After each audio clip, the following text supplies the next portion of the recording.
Assalamu alaikum dear doctors. In this video I am discussing about orbital cellulitis and sinusitis and the source is NICE guideline. So first the recognition and assessment. Orbital cellulitis is an ophthalmic emergency that can cause sight financing of life-threatening complications. The presentation is that fever, loss of consciousness, headache, history of sinusitis, any upper respiratory tract infection, dental infection, eye problems like sty, calagion, dacrocystitis, trauma or recent surgery. And vaccinations, especially HIV and comorbidities. Example, immunocompromised and diabetes. Now, this table is showing distinguishing the orbital from preseptal or periorbital cellulitis. So, preseptal what? Eye can be examined, while orbital unable to examine the eye. Preseptal facial erythema and tenderness present, where in orbital painful eye movements or ophthalmoplegia. Preseptal normal eye movements and orbital pain and tenderness. Preseptal normal visions and orbital visual impairment, red-green color differentiation lost early.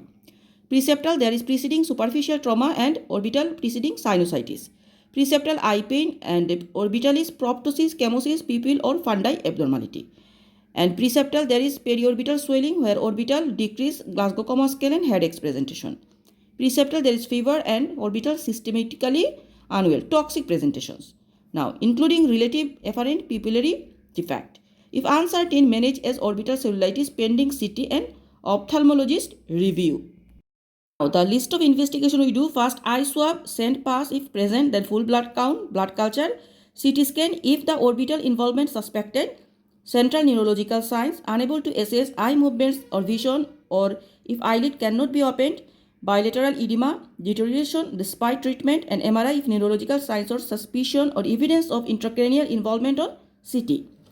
Management of, if that is preseptal or periorbital cellulitis, then we treat by, if limited to upper eyelid, then we give oral co-amoxiclav. Review eye movements and red-green color vision twice daily. If both eyelids severe or no improvement after 48 hours, then give IV co-amoxiclav. If improving, convert to oral high-dose co-amoxiclav. If penicillin allergy, we give clindamycin, and total duration of treatment including IV 14 days. Now about the orbital cellulitis management. First, urgent ophthalmology or ENT review within 4 hours of assessment for surgical drainage. IV ceftriaxone 100 mg per kg maximum 2 gram or cefotaxime 50 mg per kg maximum 3 gram if ceftriaxone contraindicated. If toxemic, add the clindamycin 6.25 to 10 mg per kg 6 hourly. If history of anaphylaxis to penicillin, give ciprofloxacin and clindamycin. If improving, convert to oral high-dose co-amoxiclav. If penicillin allergy, give clindamycin. Total duration of treatment including IV 21 days up to 6 weeks if bone involvement. Intracerebral complications if, then urgent neurosurgical review. Sinusitis, that is upper respiratory tract infection symptoms more than equal 10 days and more than or one of the nasal congestion and discharge, persistent cough often nocturnal. If acute, treat with amoxicillin, change to co-amoxiclav if no response after 48 hours, IV if severe case. Total 7 days antibiotics.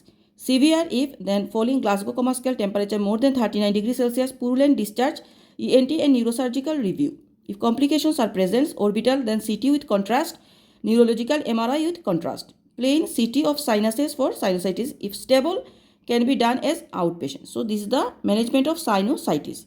This is all about orbital cellulitis, sinusitis and periorbital cellulitis. Please do subscribe and share. MRCPCH with Dr. Emma Chaudhuri. Thank you.